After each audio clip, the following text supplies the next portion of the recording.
जय भोलेनाथ की। रुद्र संहिता पार्वती खंड 10वां अध्याय। शिव जी के ललाट से भौमोत्पत्ति। नारद जी बोले, हे विष्णु शिष्य, हे महाभाग, हे विधेय, हे शिव भक्तों में श्रेष्ठ, हे प्रभु, आप शिव जी के इस लीला को प्रीतिपूर्वक विस्तार से मुझसे कहिए।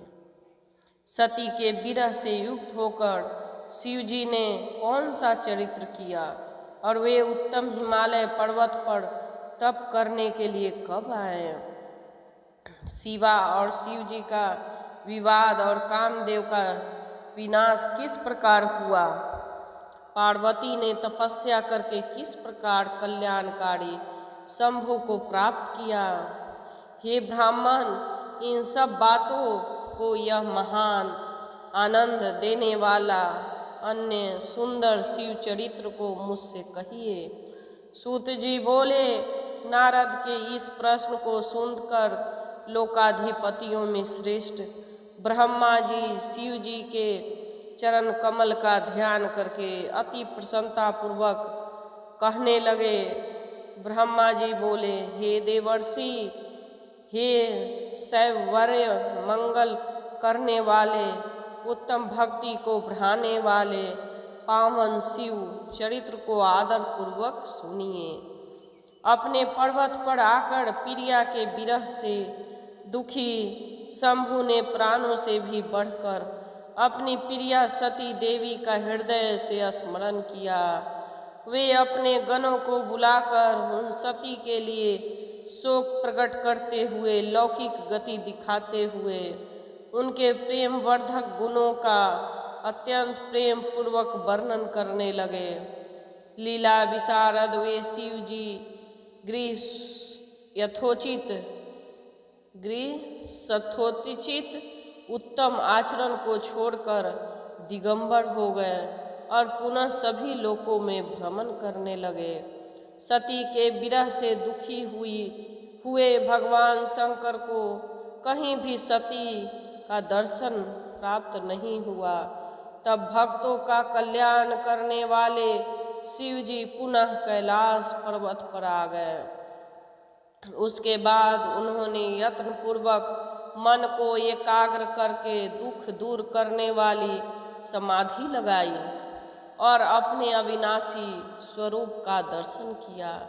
इस प्रकार मायाधीश त्रिगुणातीत विकार रहित और ब्रह्म स्वयं प्रभु सदाशिव स्थायी होकर समाधि में बहुत दिनों तक लीन रहे। जब समाधि लगाए हुए उनको बहुत वर्ष बीत गए तब उन्होंने अपनी समाधि का त्याग किया। उस समय वो चरित्र हुआ, उसे मैं आपसे शीघ्र कह रहा हूँ। प्रभु के ललाट स्थल से जो पसीना की बूंदें पृथ्वी पर गिरी, उनसे शीघ्र ही एक बालक उत्पन्न हुआ। हे मुने, वह 4 भुजाओं से युक्त अरुण वर्ण वाले अत्यंत मनोहर रूप वाला अलौकिक तेज से संपन्न श्रीमान तेजस्वी तथा शत्रुओं के लिए दुस्सह था। वह बालक उन लोकाचारत परमेश्वर शिव के सामने समीप जाकर साधारण पुत्र के भांति रोने लगा। उसी समय भगवान शंकर से भयभीत हुई पृथ्वी बुद्धि से विचार कर अत्यंत सुंदर स्त्री का शरीर धारण करके प्रकट हो गई। उसने शीघ्रता से उस सुंदर बालक को अपनी गोद में उठाकर रख लिया और प्रेम से उसे अपना दूध पिलाने लगी।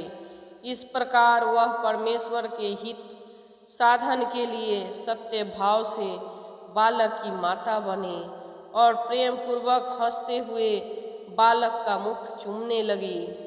तब कौतुकी सृष्टिकर्ता तथा अंतर्यामी शंभु इस चरित्र को देखकर उसे पृथ्वी जानकर हंस करके उससे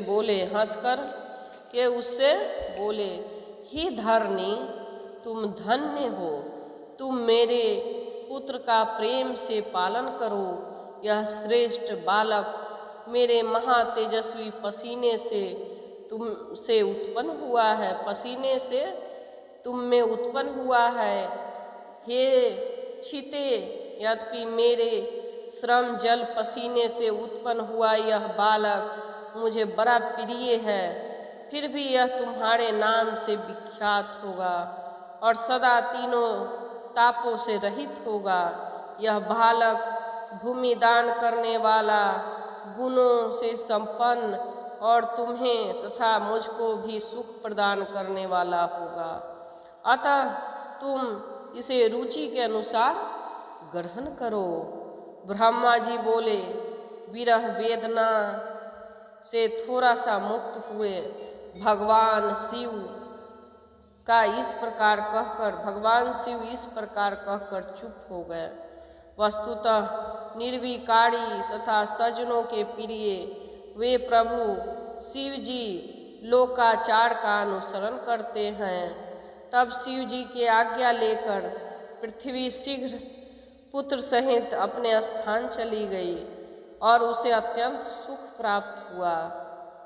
वह बालक भौम नाम प्राप्त करके शीघ्र ही युवा हो उस काशी में बहुत काल तक शिव जी की सेवा करता रहा।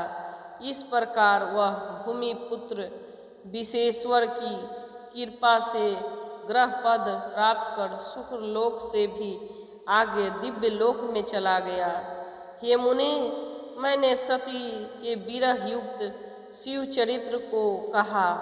अब आप शिव जी के तपस्या के आचरण को आदर के साथ सुनिए। जय भोलेनाथ की। रुद्र संहिता पार्वती खंड 10वां अध्याय।